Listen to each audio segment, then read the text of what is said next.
এজন অভিনেতাৰ পৰিচয় কি বা এগৰাকী অভিনেত্ৰীৰ পৰিচয় কি? তেওঁৰ নামটো নে তেওঁৰ চিনাকি তেওঁ ৰূপায়ণ কৰি অহা বিভিন্ন চৰিত্ৰবোৰৰ মাজেদি? যোৱা বছৰ মুক্তি পোৱা অসমীয়া ছবি ভাইমন্দা আমি সকলোৱে চাইছিলোঁ। ভাইমন্দাত অভিনয় কৰা প্ৰায় সকলো অভিনেতাক এনেকুৱা লাগিছিল যেন তেওঁলোকে অভিনয় কৰা নাই বা তেওঁলোক অভিনেতা নহয়, তেওঁলোক সেই পাৰ্টিকুলাৰ পাত্ৰজন, সেই পাৰ্টিকুলাৰ চৰিত্ৰজনে। লাগে সেয়া ভাইমন্দাই হওক, জুবিন গাৰ্গে হওক, বিজু ফুকনে হওক বা তপন দাসেই হওক।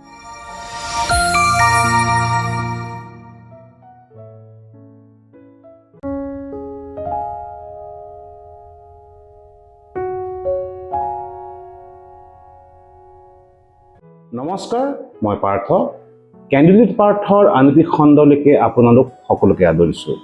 ভাইমন্দা চিনেমাখন যদি আপোনালোকে চাইছে, ভাইমন্দাৰ চিনেমাখনত তপন দাসৰ চৰিত্ৰত অভিনয় কৰা অভিনেতাজনৰ নিশ্চয় মনত আছে। যদিও তেওঁৰ স্ক্ৰীন প্ৰেজেঞ্চ অকণমান সময়ৰ বাবে আছিলে, সেই কম সময়ৰ ভিতৰতে তেওঁ অভিনেতাজনে আমাৰ সকলোৰে মাজত এক চাপ বহুৱাই থৈ গৈছে। আজি মোৰ লগত আছে সেই চৰিত্ৰটোত অভিনয় কৰা অভিনেতা প্ৰত্যুষ প্লাৱন।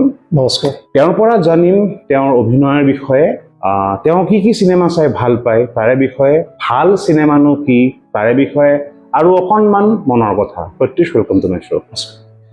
প্ৰত্যুষ, একদম পোন প্ৰথমে মানে একদম মই জানিব বিচাৰিছোঁ যে অভিনয়ৰ এই পোকটো তোমাক কেতিয়া আৰু কেনেকৈ কামুৰিলে? আচলতে তেতিয়াহ'লে আপুনি যিহেতুকে প্ৰশ্নটো সুধিছে, মোৰ চাইল্ডহুড ডেইজলৈ মই উভতি যাব লাগিব। সৰুৰ পৰা আচলতে চিনেমা চাওঁ, চিনেমা ভাল পাওঁ, আৰু ভাল বেয়া চিনেমা বুলি মই চব চিনেমাই চাইছোঁ। আগতে কি হয়, যেতিয়া মই সৰু আছিলোঁ তেতিয়া বেলেগৰ নাটক চাবলৈ যাওঁ, আৰু আমাৰ গৰম বন্ধ যেতিয়া হয় মায়ে আমাক ৱৰ্কশ্বপলৈ লৈ যায় বিভিন্ন ৱৰ্কশ্বপলৈ। গানৰ ৱৰ্কশ্বপলৈও নিছিলে, নাচৰ ৱৰ্কশ্বপলৈও নিছিলে, কিন্তু সেই দুটা মই বজাই ৰাখিব নোৱাৰিলোঁ, বা মই আজি গান গাব নাজানো। কিন্তু মই সেই এক্টিঙৰ বা নাটকৰ প্ৰতি যিটো ৰাপ বা ভাল পোৱা, সেই ৱৰ্কশ্বপবিলাক কৰি পেলাই আচলতে হ'ল। আৰু এইখিনিতে মই মোৰ মাতৃকো ধন্যবাদ জ্ঞাপন কৰিব লাগিব। প্ৰথমতে এখন আচলতে মই যেতিয়া ক্লাছ কেজি আছিলোঁ তেতিয়া এখন ৱৰ্কশ্বপলৈ মোক লৈ গৈছিলে। তাতে মোৰ প্ৰথম আচলতে নাটক মই কৰিছিলোঁ পৰুৱাৰ পাং বুলি এখন নাটক। সেইখন আছিলে মহাভাৰতৰ মানে ভীম চৰিত্ৰৰ, ভীমে বকাসুৰক কেনেকৈ বধ কৰে সেই ষ্টৰি লাইনটোৰ ওপৰত নিৰ্ভৰ কৰে, আৰু তাত মই কৰিছিলোঁ শহাপহুৰ এটি চৰিত্ৰ। তো সেইখিনিৰ পৰা আচলতে ভাল পোৱাটো আৰম্ভ হ'ল চাগে।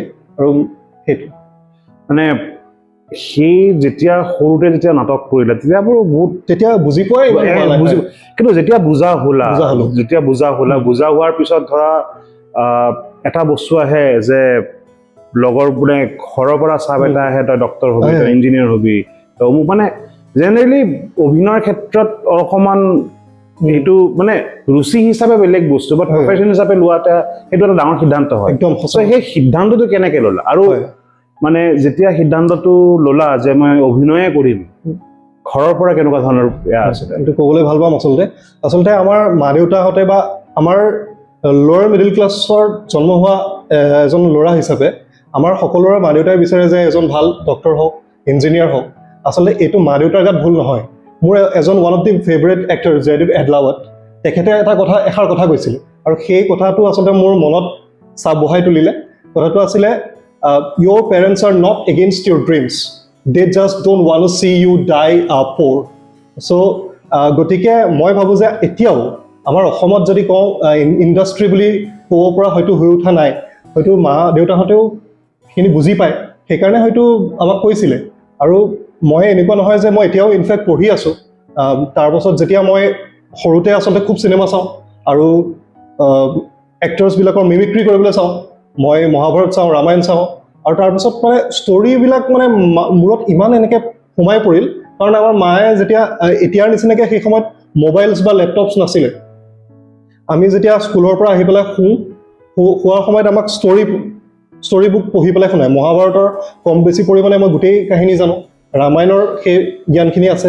চ' ভীম চৰিত্ৰ হওক বা তেনালী ৰামা হওক, এইবিলাক পঢ়ি আমি ডাঙৰ হৈছিলোঁ। চ' চাইক'লজিকেলি ক'ৰবাত এটা সেই ষ্টৰিখিনিয়ে ক'ৰবাত এটা চুকত চাপ বহাই থৈ গৈছিলে। তো তেনেকৈ যেতিয়া মই অলপ ডাঙৰ হ'লোঁ, মই স্কুলত নাটক কৰিলোঁ, নাটক কৰাৰ পাছত আচলতে যেতিয়া হায়াৰ ছেকেণ্ডেৰী পঢ়িলোঁ, পঢ়াৰ পাছত মোৰ কি হ'ল, আমাৰ অৰূপ শইকীয়া ছাৰ বুলি এজন ছাৰ আছিলে, তেওঁ আমাৰ যিখিনি শংকৰদেৱৰ অংকীয়া নাট আছিলে সেইখিনি ইংলিছত ট্ৰেন্সলেট কৰিছিলে। ইংলিছত ট্ৰেন্সলেট কৰি পেলাই আমি দিল্লী, মুম্বাই এনেকৈ বিভিন্ন জেগাত আমি পাৰফৰ্ম কৰিলোঁ। তাৰপাছত আমাৰ ইনফেক্ট যেতিয়া আমি মুম্বাইত কৰিছিলোঁ, আমাৰ প্লে চাবলৈ জয় বৰুৱা ছাৰকে আদি কৰি পেলাই বহুত গণ্যমান্য ব্যক্তি আহিছিলে, আৰু তেওঁলোকে আচলতে সেই সময়ৰ পৰা মোৰ বেছিকৈ আহি গ'ল বস্তুটো, মোক ইমানেই প্ৰশংসা কৰিলে। চ' মই ভাবিলোঁ আই শ্বুড গিভ এ গ'। চ' তাৰপিছত তেনেকৈ এদিন মই গুৱাহাটীলৈ আহিলোঁ, আৰু এতিয়া লাহে লাহে তেনেকৈ কৰিবলৈ চেষ্টা কৰিছোঁ। এটা কথা কোৱা যায় যে গোটেই ভাৰতৰ কাৰণে যিসকল অভিনেতা অভিনেত্ৰী আছে তেওঁলোকৰ কাৰণে স্বপ্ননগৰী হয় মুম্বাই, অসমৰ কাৰণে স্বপ্ননগৰী হৈ পৰে গুৱাহাটী। তুমি জামুগুৰিহাটৰ পৰা আহিছা, গুৱাহাটীলৈকে ওলাই আহিছা, আহি পেলাই যেতিয়া গুৱাহাটীত প্ৰথম যেতিয়া খোজ দিলা, দি পেলাই ইয়াত হয়তো চিনাকি মানুহ কোনোবা আছে, হয়তো কোনো নাই, তেতিয়া ইণ্ডাষ্ট্ৰিটোত, যদিও আমাৰ ইণ্ডাষ্ট্ৰি নাই তথাপিতো ইণ্ডাষ্ট্ৰি বুলি ক'লোঁ, মানে দুৱাৰে দুৱাৰে গৈ পেলাই টুকুৰাইছিলা, ৰিজেকশ্যনো পাইছা, ক'ৰবাত হয়তো সমৰ্থনো পাইছা। সেই সময়খিনিত মানে ইনিচিয়েল যিখিনি ষ্ট্ৰাগলিং পিৰিয়ড আছিলে, সেই সময়খিনিক নিজকে মটিভেট কৰি ৰখাৰ কাৰণে, ডিমটিভেট নহ'বৰ কাৰণে কি কৰিছিলা? হয়, আচলতে ষ্ট্ৰাগলিং পিৰিয়ড বুলি ক'বলৈ গ'লে এতিয়াও ষ্ট্ৰাগল কৰিয়ে থকা হৈছে।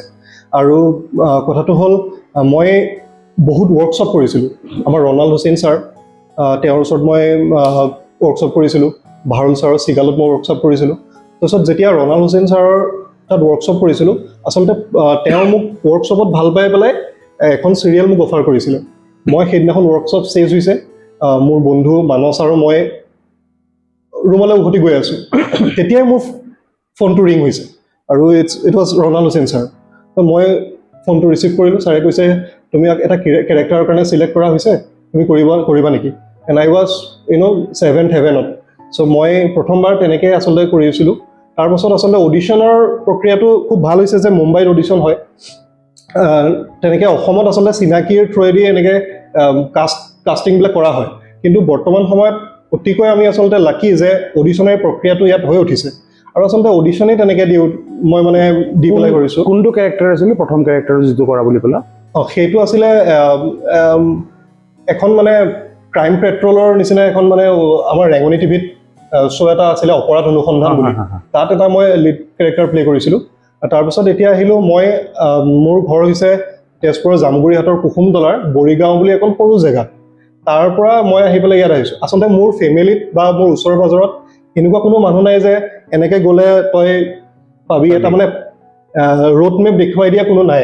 গতিকে যিখিনি কৰিবলৈ চেষ্টা কৰিছোঁ নিজেই কৰিছোঁ।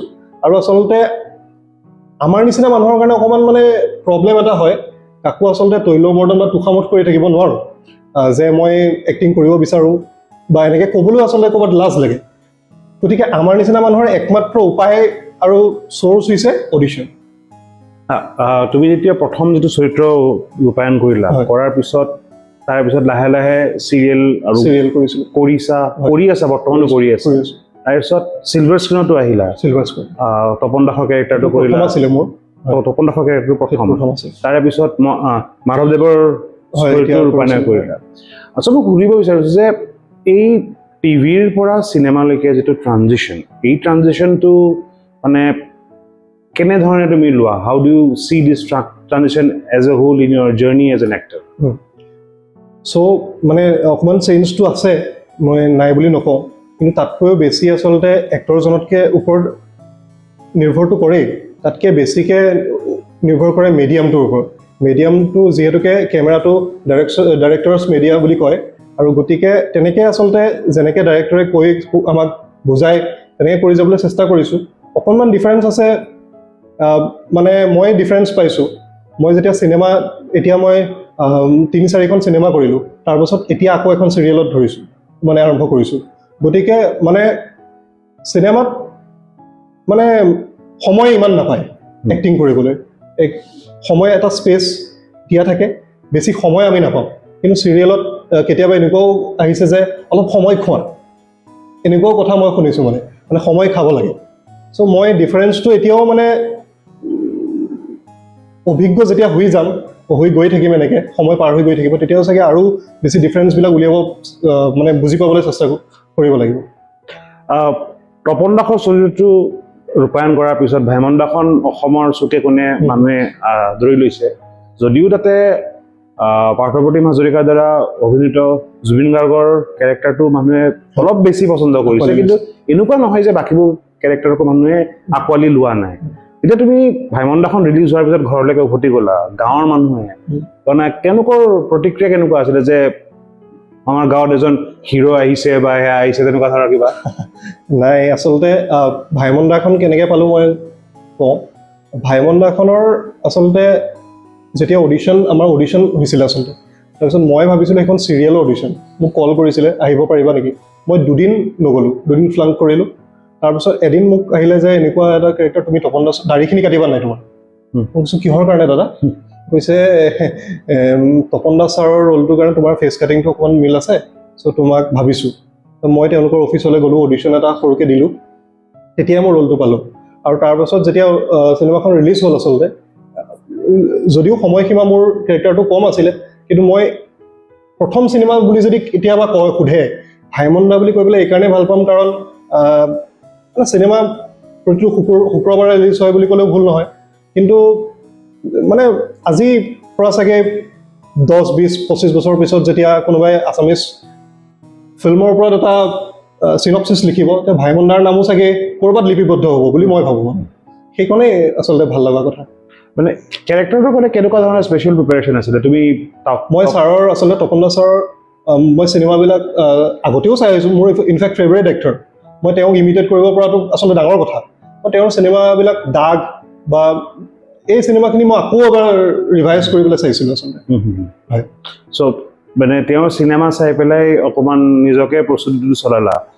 অলপমান মানে ফিজিকেলিটি মানে তেওঁ কেনেকৈ মেনাৰিজিমছখিনি ল'লা আৰু। হয়, মাধৱদেৱৰ কেৰেক্টাৰটোৰ বিষয়ে কোৱাচোন, সেই কেৰেক্টাৰটো কেনেকৈ হ'ল? সেইটো আচলতে চাবলৈতো মাধৱদেৱৰ প্ৰকৃত ফটোখনো নাই আমাৰ ওচৰত, কিন্তু মই আচলতে মাধৱদেৱৰ যিখিনি বৰ্ণনা আছে, আমাৰ যিখিনি বৰ্ণনা কৰি থোৱা আছে অভিজ্ঞ ব্যক্তিসকলে, তেওঁলোকৰ কিতাপখিনি আচলতে পঢ়িবলৈ চেষ্টা কৰিছিলোঁ। মই তেনেকেই আচলতে কৰিছোঁ। আৰু তোমালোকৰ দেখি মই কথা পাতি এটা বস্তু মই অনুভৱ কৰিছোঁ যে অভিনেতা তুমি যিকেইটা চৰিত্ৰ ৰূপায়ণ কৰিছা, সেইটো সেই তাৰে প্ৰিপাৰেশ্যন চলোৱাৰ কাৰণে ইউ ষ্টাডি এ লট। চ' আই ৱন্ট বি ৰং ইফ আই চে that to be a good actor you need to be a good breather as well. একদম you need to be a voracious reader actually. মই আচলতে বহুত মানে চিনেমা চাইছোঁ লাইফত, ভাল বেয়া চিনেমা চব চাইছোঁ। তো মই বাহিৰৰ এক্টৰ্ছখিনি যেতিয়া ফ'ল' কৰোঁ, তেওঁলোকৰ পডকাষ্টেই হওক, এতিয়া আমাৰ মাধ্যমবিলাক আচলতে আমি কাৰোবাক লগ পাব নোৱাৰিলেও তেওঁলোকক আমি ওচৰৰ পৰা চাব পাৰোঁ পডকাষ্টৰ থ্ৰুৱেদি বা ইণ্টাৰভিউজৰ থ্ৰুৱেদি। সেইটো আচলতে মই ক'ম যে ইণ্টাৰনেটৰ এটা মানে কি বুলি ক'ম, এটা হেল্পফুল ৱে। গতিকে মই তেওঁলোকক যেতিয়া চাওঁ, তেওঁলোকৰ এটা কেৰেক্টাৰৰ কাৰণে প্ৰিপেয়াৰ কৰাৰ সময়ত এটা বেক ষ্টৰী থাকে। তেওঁলোকে এটা ষ্টেনিছলাভস্কি ছিষ্টেমত এটা ছিষ্টেম আছে মেজিক ইফ বুলি। আমি ভাবি লোৱা হয়, ইফ যদি মই সেই জেগাটোত থাকিলোহেঁতেন, মই প্ৰত্যুষ প্লাৱন হৈ পেলাই নহয়, মই যদি সেই কেৰেক্টাৰটো সেই সময়ত যদি মই থাকিলোহেঁতেন মই কি কৰিলোহেঁতেন, এইটো মেজিক ইফ।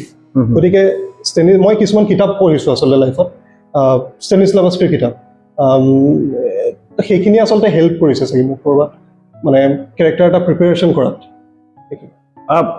তুমি ভাবানে যে আমাৰ অসমীয়া ছবি জগতত যিমানকেইজন অভিনেতা অভিনেত্ৰী আছে, তেওঁলোক আটায়ে all of them are good readers or some of them are good readers? সেইটো পাৰ্চনেলি মই ক'ব নোৱাৰিম, কিন্তু ময়ো এতিয়া শিকি আছোঁ। না, মই এইটো let me put this question very straight. Say as an audience তুমি এখন চিনেমা চাইছা, চিনেমাখন চাই পেলাই তোমাৰ ভাল লাগিলে। এজ এ অডিয়েঞ্চ তুমি এখন চিনেমা চাইছা, চাই পেলাই তোমাৰ বেয়া লাগিলে। ভাল লগা যিখন চিনেমা তাতে এটা পাৰ্টিকুলাৰ কেৰেক্টাৰ ভাল লাগিলে, বা বেয়া লগা এজন কেৰেক্টাৰ বেয়া লাগিলে। Okay, not in the public platform, হয়তো নিজৰ লগ বন্ধুৰ লগত ডিছকাছ কৰা যায় যে এই কেৰেক্টাৰটো এনেকুৱা হ'লে এনেকুৱা আছে, এনেকুৱা আছে। ফ্ৰম ডেট পাৰ্চপেক্টিভ মই তোমাক সুধিছোঁ যে যিমানকেইখন তুমি চাইছা, I mean do you think that actors from our state, all of them মই সোধা নাই, but are some of them are they good readers?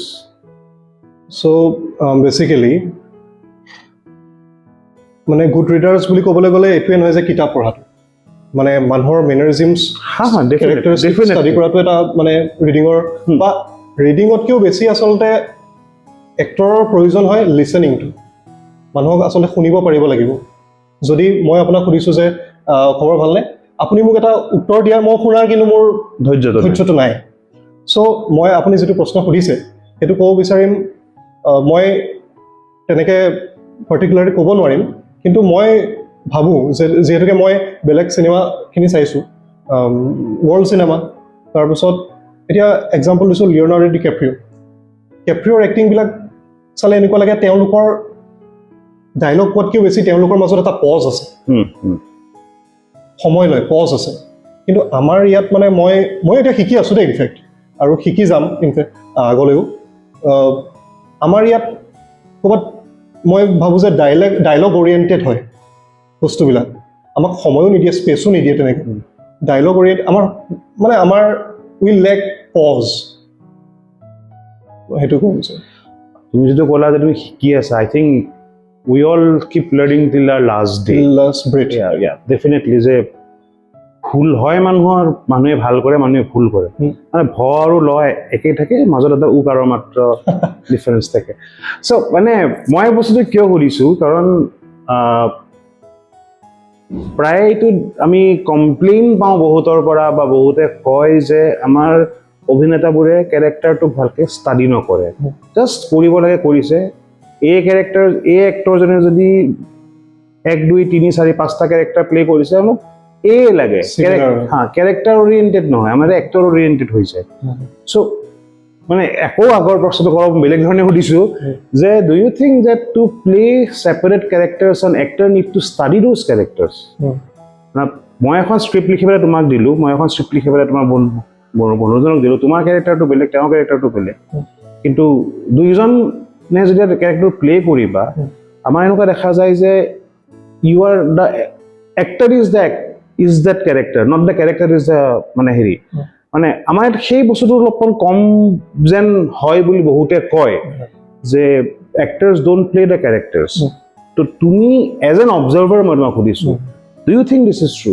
হয়, এইটো ট্ৰু হয়, আৰু এইকাৰণে ক'ব বিচাৰিম মানে এতিয়া আমাৰ ইয়াত যি বহুত লিমিটেড আচলতে চিনেমাছ বনি আছে। চ' যেতিয়া আমি এক্সপ'জাৰ্ছ পাম, গ্ল'বেল চিনেমাত এক্সপ'জাৰটো আমি পাওঁৱেই, তো আমি যেতিয়া আচলতে এখন চিনেমা, ময়ো চিনেমা লাভাৰ হয়, বিগ মুভি বাফ।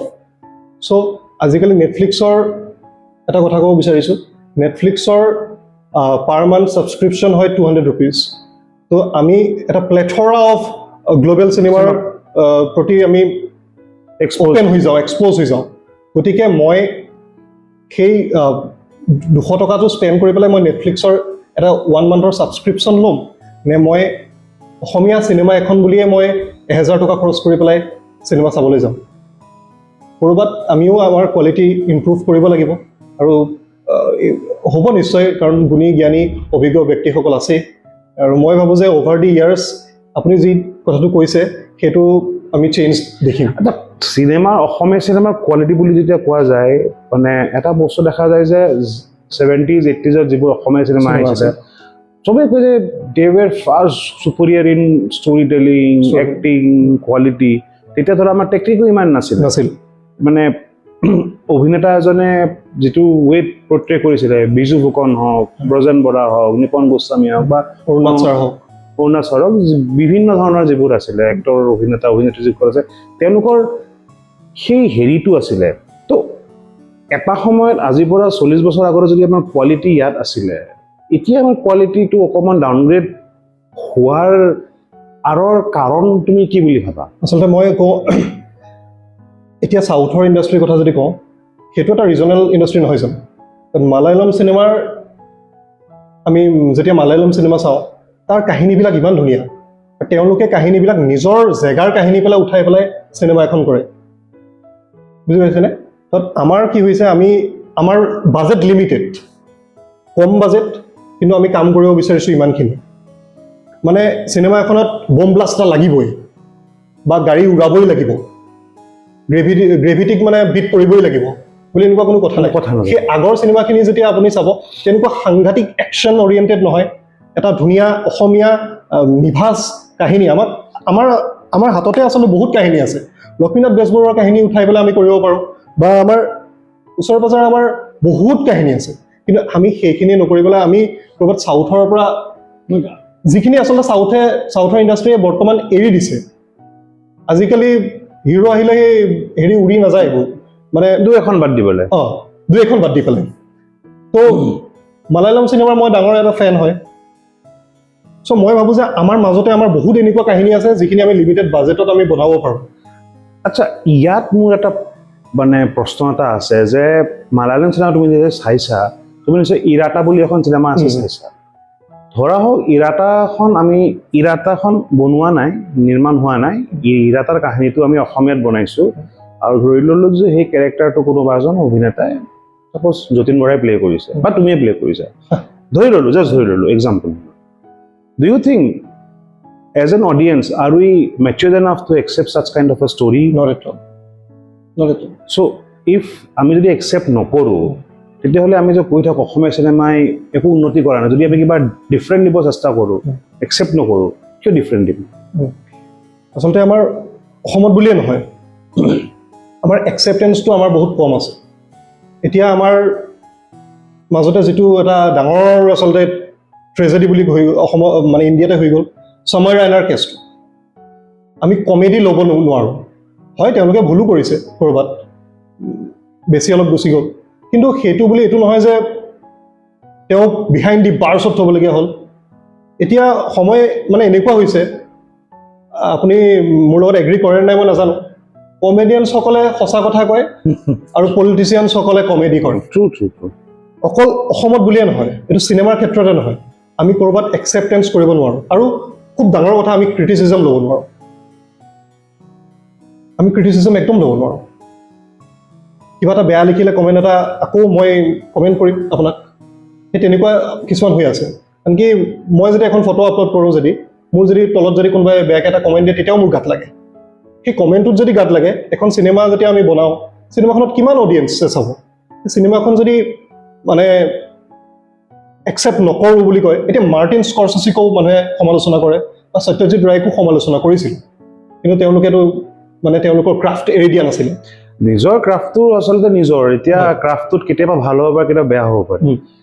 আৰু আমাৰ অসমত আচলতে ভাল চিনেমা নিৰ্মাণ হ'বলৈ হ'লে আমি ভাল চিনেমা চাব লাগিব। অ'কে, চ' ভাল চিনেমা কি? ভাল চিনেমা বুলি ক'লে এতিয়া এনেকুৱা ভাল বা বেয়া চিনেমাৰ কথা এইখিনিতে ডিফাৰেঞ্চটো আহে। ভাল চিনেমা ইজ লাইক সকলোৱে মানে বুজি পাব পাৰে। এতিয়া সত্যজিৎ ৰায়ৰ যিখিনি ষ্টৰী, তেওঁৰ সময়তো সাংঘাতিক, আচলতে মই ভাবোঁ বহুত বাজেট স্পেণ্ড কৰা নাছিলে চাগে, কিন্তু অপু ট্ৰিলজিটো যদি আমি চাওঁ বা নাছিৰুদ্দিন শ্বাহৰ পাৱাৰ বা কিছুমান এনেকুৱা চিনেমা যিখিনি যেতিয়া চাওঁ, তেতিয়া আমি ভাবোঁ যে এটা ইম্পেক্ট আমাক ব্ৰেইনত এৰে, মানে যে ভাবিবলৈ বাধ্য কৰে যে এনেকুৱাও হয়নে, বা অকণমান মানে এটা লাষ্টিং ইফেক্ট আমাৰ মাজত এৰি দিয়ে, যিটো আমি ভাবিবলৈ মানে ভাবোঁ যে মানে এনেকুৱাও হ'ব পাৰে, এটা কাহিনী এনেকৈও নিব পাৰে। চ' আচ্ছা, মই এটা বস্তু সুধোঁ যে আমাৰ দৃষ্টিত মই এজন দৰ্শক হিচাপে বা তুমি এজন দৰ্শক হিচাপে আমি সদায় ভৱেন শইকীয়া ছাৰৰ চিনেমাৰ কথা পাতোঁ বা জানু বৰুৱা ছাৰৰ কথা চিনেমাৰ কথা পাতোঁ। ভৱেন শইকীয়া ছাৰে এতিয়া কওঁ যে he made classics, all time classics. এতিয়া আমি চাই পেলাই আমি শিকোঁ। যদি আজিৰ ডেটত যদি সাৰথিখন যদি ৰিলিজ দিয়ে অসমীয়া চিনেমা হলত, কেইজন দৰ্শক হ'ব? মই সুধিছোঁ, কেইজন দৰ্শক হ'ব? সেইখনকে আমাৰ হিচাপত এখন সাংঘাতিক চিনেমা, ভাল চিনেমা, ফিল গুড চিনেমা এখন, কেইজন দৰ্শক হ'ব? বা হালধীয়া চৰাই বাওধান খাই বা সাগৰলৈ বহুত দূৰ, জানু বৰুৱা যদি হিৰুৱা চন্দ্ৰটোৱে এটা উদাহৰণ আছে। হিৰুৱা চন্দ্ৰ যিটো লাষ্ট বা জানু বৰুৱা ছাৰৰ লাষ্ট ফিল্মখন, মানুহে চাব নোযোৱাৰ কাৰণটো কি? এতিয়া চাওক, মই যিখন জেগাত বাস কৰোঁ, জামুগুৰি, বা আমাৰ হল আছে তেজপুৰত আৰু বিশ্বনাথ চাৰিআলিত, আমাৰ মাজৰ ইমানখিনি এটা ভাষ্ট এৰিয়াত আমাৰ এটাও চিনেমা হল নাই। খুব কম বেছি পৰিমাণে চাগে আমাৰ 70 to 80খন স্ক্ৰীণ আছে আমাৰ অসমত। আৰু এনেকুৱা মানে চব চিনেমা আচলতে চব স্ক্ৰীণত ৰিলিজো নহয়। গতিকে মই ভাবোঁ যে মানুহক আকৰ্ষণ কৰিবলৈ হ'লে মানে স্ক্ৰীনছ আৰু পাব লাগিব। এতিয়া আমাৰ জেগাৰে মানে ব্যক্তিসকলে গৈ পেলাই তেজপুৰত চাব নোৱাৰিবও পাৰে এখন চিনেমা, বা গুৱাহাটীলৈ আহি পেলাই এখন চিনেমা চাব নোৱাৰিবও পাৰে। যদি আমাৰ চিনেমা যিখিনি চিনেমা নিৰ্মাণ হয় সেইখিনিয়ে যদি ভাল স্ক্ৰীন পায় আৰু প্ৰতিটো জেগাত এটা চেণ্টাৰ পইণ্ট কৰি পেলাই যদি অলপ হলছ আমি পাওঁ, তেতিয়া চাগে মই ভাবোঁ আৰু অডিয়েঞ্চৰ প্ৰতি, চিনেমাৰ প্ৰতি অডিয়েঞ্চৰ হেৰিটো আৰু বাঢ়িব, বৃদ্ধি হ'ব। হল লাগিব। আচ্ছা, আমি সিদিনাখন ফেচবুকত আমি ডিছকাছ কৰিছোঁ যে উইল টক এবাউট ফিল্মছ, ভাল চিনেমা বেয়া চিনেমা। চ' তুমি ক'লা ভাল চিনেমাৰ ইয়াৰ বিষয়ে। চ' তুমি মোক এটা প্ৰশ্ন সুধিছিলা, name one good movie that you have watched. So' মই তোমাক সুধিছোঁ যে name one good Assamese movie. তুমি ধৰা ভাইমন্দাৰ কথা বাদ দিলোঁ, ৰৈ বিনালেৰ কথা বাদ দিলোঁ, এই দুখনৰ বাদ দি পেলাই তুমি চোৱাৰ ভিতৰত এখন ভাল অসমীয়া চিনেমা কোনখন হ'ব last maybe 5 years? Maybe 5 years।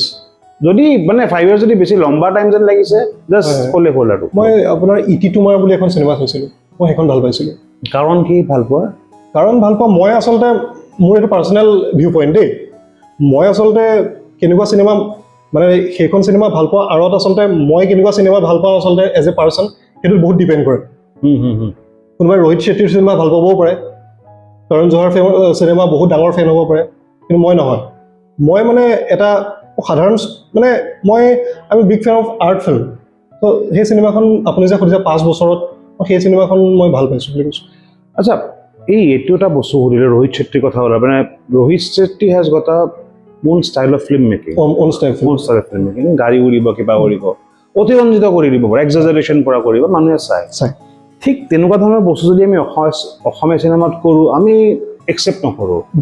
মানে হোৱাই দিছ হিপক্ৰেচি অসমীয়া অডিয়েঞ্চ হিচাপে? এই চাওক, গেংছ অফ ৱাচিপুৰখন যদি কওঁ, এক্সাম্পল হিচাপে কৈছোঁ দেই, গেংছ অফ ৱাচিপুৰত আপোনাৰ যিখন জেগা তেওঁলোকে দেখুৱাইছে সেই জেগাত গান কালচাৰটো আছে, বা মিৰ্জাপুৰখন যদি চাওঁ, ইউপিত তেনেকুৱা গান কালচাৰ এটা আছে আৰু এতিয়াও আছিলে আৰু এতিয়াও আছে। কিন্তু আমাৰ অসমত সেই গান কালচাৰটো আছে জানো? মইতো নেদেখোঁ আমাৰ চাৰিওফালে এনেকৈ বা মেচিন গান চলাই দিয়া। গতিকে সেইকাৰণে আমাৰ চাগে মই একচেপ্ট কৰিব নোৱাৰোঁ যে এনেকুৱা এটা এখন ইয়াতো আছে। মানে ষ্টিল অসমত মানে গেংছ আছে, এনেকুৱা নহয় যে মাফিয়া আছে, মাফিয়া চবতে আছে, ইয়াতো আছে। মানে তথাপিতো মানে কি, যদি আমি ইয়াতে মাফিয়াৰ ওপৰত চিনেমা বনাওঁ, মানে আণ্ডাৰৱৰ্ল্ডৰ ওপৰত চিনেমা বনাওঁ, আমি একচেপ্ট কৰিব নোৱাৰোঁ। হয়, নাই, সেইটো দৰ্শকৰ ওপৰত ডিপেণ্ড কৰে। তেনেকুৱা চিনেমা ভাল পোৱা দৰ্শকো নিশ্চয় আছে, আৰু তেনেকুৱা চিনেমাটো ইনফেক্ট লাষ্ট কেইবছৰত মানে নিৰ্মাণ হৈ আছে। সেইখিনিয়ে। এতিয়া আকৌ তোমাৰ ফালে ঘূৰি আহোঁ, এজ এন এক্টৰ তুমি কেনেকুৱা ধৰণৰ ৰোলছ কৰি ভাল পোৱা, কৰিবৰ মন আছে ইন দ্য ফিউচাৰ? মানে মই ফিউচাৰত আচলতে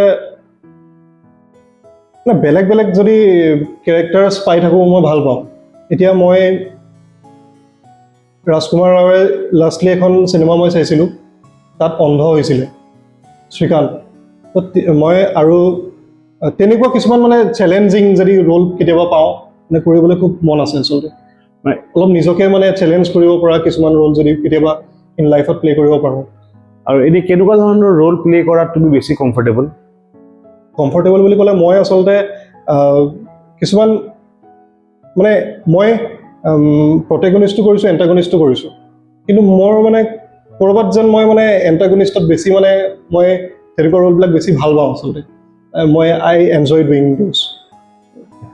আৰু এনেকুৱা কিবা ড্ৰিম ৰোল আছে নেকি, মানে তুমি চাই আহা বেলেগে কৰা যে okay I want to, if this movie is remade I will do this role? এনেকুৱা কিবা আছে। এখন স্পাৰ্ছ বুলি চিনেমা আছিলে, আপুনি চাইছেনে? মহেশ ভট্টাৰ, নাছিৰুদ্দিন শ্বাহ ছাৰ আছিলে। স্পাৰ্ছ, তেওঁ এজন অন্ধ কেৰেক্টাৰ প্লে কৰে। তাৰপিছত সেই ৰোলটোৱে মোক ইমান এটা এভাৰলাষ্টিং ইফেক্ট মোৰ মনত থৈ দিলে। চ' তেওঁ এজন অন্ধ মানুহ, but he wore his self esteem over his sleeves. তেওঁ ইমান মানে আত্মবিশ্বাসী, তেওঁক যদি কোনোবাই মানে ৰাস্তাটো পাৰ কৰিবলৈ বিচাৰে, তেওঁ গালি পাৰি দিব, ন I can go on my on. চ' তেনেকৈ তেওঁৰ গাৰ্লফ্ৰেণ্ডৰ পাৰ্টটো কৰিছিলে শাবানা আজমি মেমে।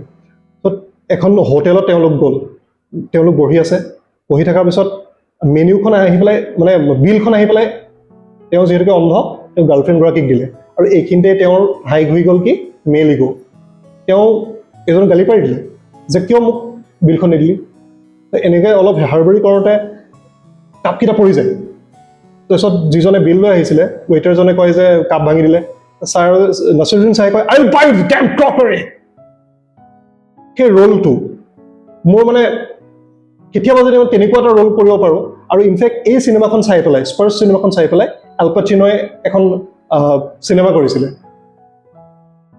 এই ৰোলটো চাইছিলে তেওঁ চেণ্ট অফ এ ওমেন আছিলে চাগে ইফ আই এম নট ৰং এই ৰোলটো চাইছিলে এই ৰোল মানে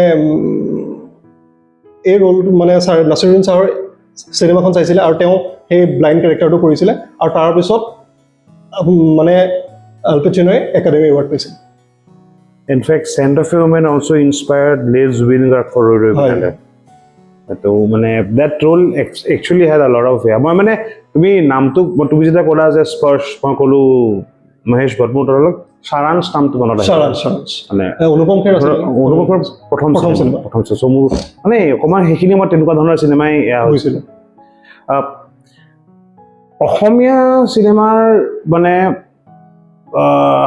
কি ক'ম যে আমাৰ যেনেকুৱা ধৰণৰ চিনেমা নিৰ্মাণ হৈ আছে definitely it's a good sign যে এভৰি ইয়েৰ আমি 24-25খন চিনেমা ভাল মানে কেইখনমান চলিব কেইখনমান নচলিব দুখনমান ভাল হ'ব দুখনমান বেয়া হ'ব তাৰে মাজেৰে আমি আগুৱাই যাম ইটছ এ গুড চাইন বাট যদি আমি আৰু অকণমান বেছি মানে ইম্পেক্টফুল হ'ব বিচাৰোঁ চ' উই নিড টু ডু চাম মোৰ মিনিংফুল এণ্ড মিটি মুভিজ চ' মই সুধিব বিচাৰিছোঁ যে এজ এন এক্টৰ তোমাৰ যিমানকেইজন কাউণ্টাৰ পাৰ্ট আছে সহকৰ্মী আছে বা ছিনিয়ৰ আছে বা জুনিয়ৰ আছে কি এনেকুৱা এটা কথা ক'ব বিচাৰিবা যে চ' ডেট আমি অকণমান we start making good meaningful movies and less of trash সৰু মোক ডাঙৰ কথা নিচিনা কোৱা হ'ব আচলতে ট্ৰেছটো আচলতে নিৰ্মাণটো হ'বই বাট ভাল চিনেমা নিৰ্মাণ হ'ব লাগিব আৰু আচলতে এনেকৈ আচলতে এটা ইণ্ডাষ্ট্ৰী বৰ্তমানলৈকে যদিও হোৱা নাই হয়তো আত্মবিশ্বাস আছে যে এদিন তেনেকুৱাও হ'ব এটা ডাঙৰ ইণ্ডাষ্ট্ৰী হৈ উঠিব আমিও কাম কৰিম সেই সপোনটো পুহি ৰাখি পেলাই আচলতে মানুহবোৰ আহিছে ইয়ালৈ আহিছোঁ গুৱাহাটীলৈ আহিছোঁ সেই গাঁৱৰ পৰা যে এটা সপোন আছে এদিন হ'ব চ' উই নিড টু কাম টুগেডাৰ আৰু ভাল প্ৰডিউচাৰ্ছ ওলাই আহক ভাল চিনেমা বনাওক কেনেকুৱা ধৰণৰ চিনেমা ভাল চিনেমা কেনেকুৱা ধৰণৰ টপিক তুমি বিচাৰা যে অসমীয়া চিনেমাই বনাব লাগে টপিক বুলি নহয় জনৰা ডিফাৰেণ্ট জনৰা হ'ব পাৰে এতিয়া ৰোহিত ছেট্টীৰ ফিল্ম মই ভাল নাপাব পাৰোঁ বেলেগ তেনেকুৱাটোতো বিজনেছ কৰি আছে এতিয়া গোলমাল 5 নে 6 সেইখনো ওলাব তাৰপিছত তেনেকুৱাকৈ জনৰা বেলেগ বেলেগ ডিফাৰেণ্ট থাকিব পাৰে মইতো বিচাৰোঁ যে প্ৰতিটো জনৰাত ভাল চিনেমা ওলাওক কমেডিও ওলাওক ইয়াত থ্ৰিলাৰ্ছ মুভিও আহক মানুহৰ একচেপ্টেঞ্চো আহক সেইটোৱে আজিকালি যে এটা নতুন ট্ৰেণ্ড আহিছে মানে 50 বছৰ পুৰণা চিনেমা 60 বছৰ পুৰণা চিনেমাৰ চিকিউল উলিয়াই পাৰ্ট 2 বুলি কৈ পেলাই যিটো মানে পুৰণা কাহিনী থাকে সেইটোকে অকণমান ৰিমিক্স কৰি পেলাই দি দিয়ে do you think that should be done মানে in the name of a sequel এতিয়া গডফাদাৰখন যদি আমি এক্সাম্পল হিচাপে লওঁ গডফাদাৰখন এখন এনেকুৱা মুভি আচলতে মুভি লাভাৰে নাই চোৱা বুলি কেতিয়াও নহয় গডফাদাৰ আমি ৰিমেক বনাব পাৰিম জানো বনাইছে কিন্তু সেই যিটো গডফাদাৰে আমাক ফিল দিছিলে পিছৰখনতো আমি নাই চৰকাৰ বনাইছে ধৰা হিন্দী চৰকাৰ বনাইছে নায়কন বনাইছে কিন্তু হয় যদি ৰিমেকে সেই আগৰ যিখন মুভিয়ে ইম্পেক্ট এৰিছিলে যদি তেনেকুৱা বা তাতকৈ বেছি যদি কৰিব পাৰে তেতিয়াহ'লে ৰিমেকো বনাই আছে কিন্তু যদি নতুন কাহিনীৰে বনাব পাৰে তেতিয়াহ'লে আৰু ভাল তোমাক যদি মই কওঁ যে তুমি এতিয়ালৈকে পঢ়ি অহা 10খন উপন্যাস বা 10খন কিতাপ যাৰ ওপৰত ভাবা যে অসমত চিনেমা নিৰ্মাণ হ'ব লাগে এক্সেপ্ট অসীমত যাৰ হেৰাল সীমা এখন সেইটো এজ এ মুভি লাভাৰ আমি সকলোৱে বিচাৰোঁ সেইখনৰ বাহিৰে 10খন এনেকুৱা কিতাপ যিখনৰ ওপৰত তুমি ভাবা যে চিনেমা নিৰ্মাণ হ'ব লাগে অসমত 10খন নহয় যদিও মই আচলতে নিজে পঢ়ি পেলাই খুব ভাল পাইছিলোঁ। ৰুবুল মাউতৰ আচলতে মোৰো এটা সপোন আছে বুলি, সেইখনৰ ওপৰতো যদি বনাব পাৰে মই বিচাৰোঁ যে সেইখনৰ ওপৰত বনাব মই বিচাৰোঁ তেনেকৈ। আচ্ছা, তুমি ক'লা যে থ্ৰিলাৰ চিনেমা আমাৰ অসমত হ'ব লাগে। I think we have got one of the finest thriller writers of India, Ranju Hazarika. So' Ranju হাজৰিকাৰ যদি যিমানকেইখন নভেল আছে যদি ছিৰিজকৈ যদি বনায়, ডেফিনেটলি তুমি কি ভাবা যে ভাল হ'ব? ইনফেক্ট ময়ো ৰঞ্জু হাজৰিকা আগতে কিন্তু পঢ়িবলৈ নিদিছিলে, আমাকো নিদিছিলে। মায়ে ৰঞ্জু হাজৰিকা ছাৰৰ কিতাপ পঢ়িবলৈ আগতে আমাকো নিদিছিল। কিন্তু ছিৰিজ কৰি পেলাই আচলতে বনাব পাৰি যদি OTTত আমি ৰিলিজ কৰোঁ। তেনেকৈ ছিৰিজটো মানে বহুত ছিৰিজ হৈছে, পাতাল লোকো চাওঁ, মানে তেনেকুৱা মানে পাতাল লোক হওক বা যিখিনি ফেমিলি মেন হওক, তেনেকৈ ছিৰিজ নবনা নহয় বাহিৰত বহুত কিন্তু ছিৰিজ হৈ উঠিছে। এইটো এটা ভাল বস্তু ন, OTT যিটো বস্তু আছে, ধৰক হিন্দী যিবোৰ ষ্টৰী, যিবোৰ চিনেমা হয়তো ডাঙৰ পৰ্দাত মানুহে একচেপ্ট কৰা নাছিল, OTTত কৰিছে। আমাৰ এতিয়াও মানে OTTত সেইখিনি বস্তু এতিয়াও দিলে, যিকেইটা OTT আছে বিশেষকৈ ৰিল ড্ৰামা, একদম নিভাজ অসমীয়া হেৰি, তাতে যদি বনাই পেলাই যদি মানুহৰ মাজত এৰি দিয়ে, মানুহে একচেপ্ট কৰিব। ৰিল ড্ৰামাৰ ছাবস্ক্ৰিপশ্যন বহুত কম, 600 টকা এক বছৰৰ কাৰণে। আচলতে মানে এতিয়া ডাঙৰ চিনেমা হলত গৈ পেলাই মানে এতিয়া মাৰ লগতো যাবলগীয়া হ'ব পাৰে বা ফেমিলি মেম্বাৰ্ছ বহুত থাকে, গতিকে কিছুমান বস্তু আচলতে চাবলৈ দিগদাৰ হয়। যদিও চেঞ্চৰ বৰ্ডে ক্লিয়াৰ কৰি দিয়ে, কিন্তু কিছুমান ফেমিলি মেম্বাৰ্ছ বা ফ্ৰেণ্ডছৰ লগত চাবলৈ দিগদাৰ হয়। কিন্তু OTT মোবাইল বা লেপটপতে থাকে, তেতিয়া মানে তাত হৈ উঠিলে মানে একচেপ্ট বেছি কৰা হয়, আৰু সেইকাৰণে আজিকালি OTTৰ প্ৰচলনটো আচলতে বৃদ্ধি হৈছে।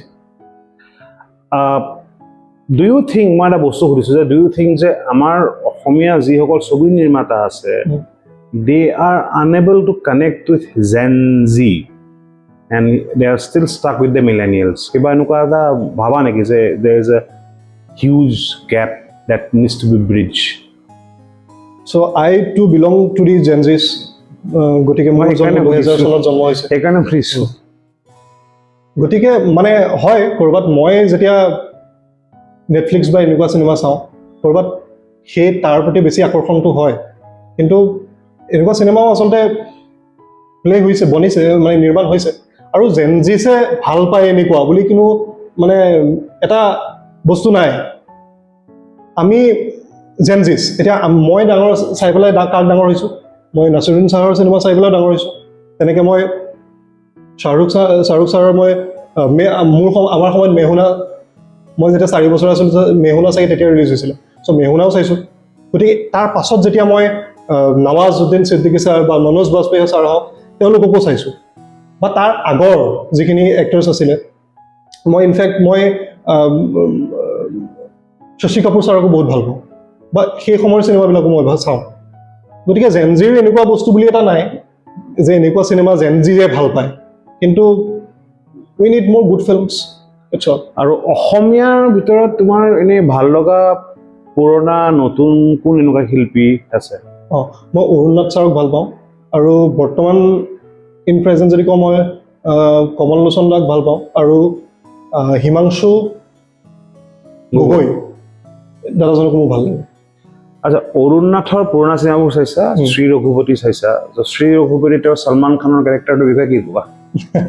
এইটো এটা মানে তেওঁৰ, মই কি ক'ম, ভাৰ্চেটিলিটি বহুত বেছি বুলিয়ে ক'ম।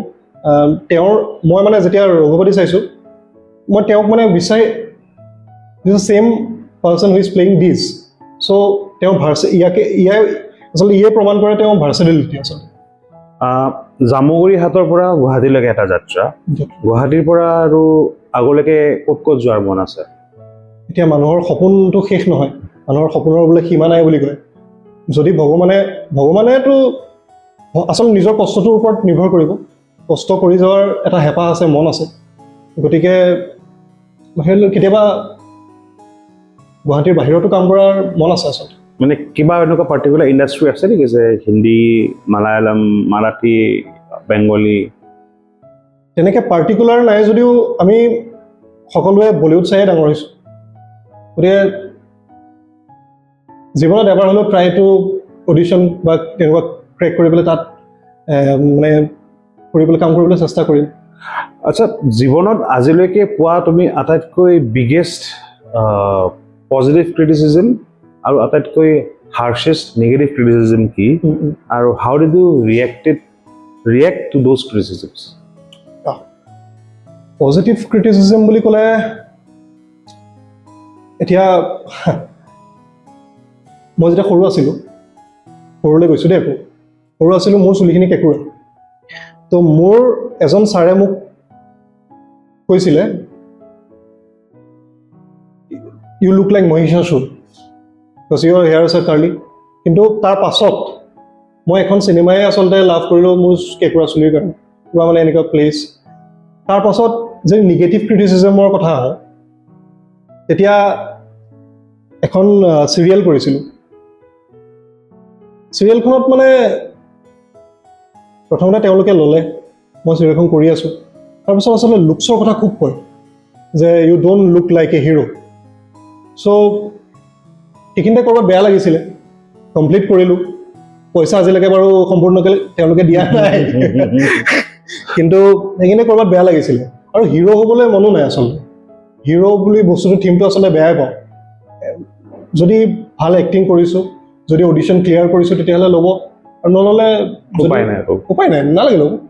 চ' Pratyush, it is really nice talking to you, মানে ভাল লাগিলে। আমি বিভিন্ন বিষয়ে বিভিন্ন ধৰণৰ কথা পাতিলোঁ।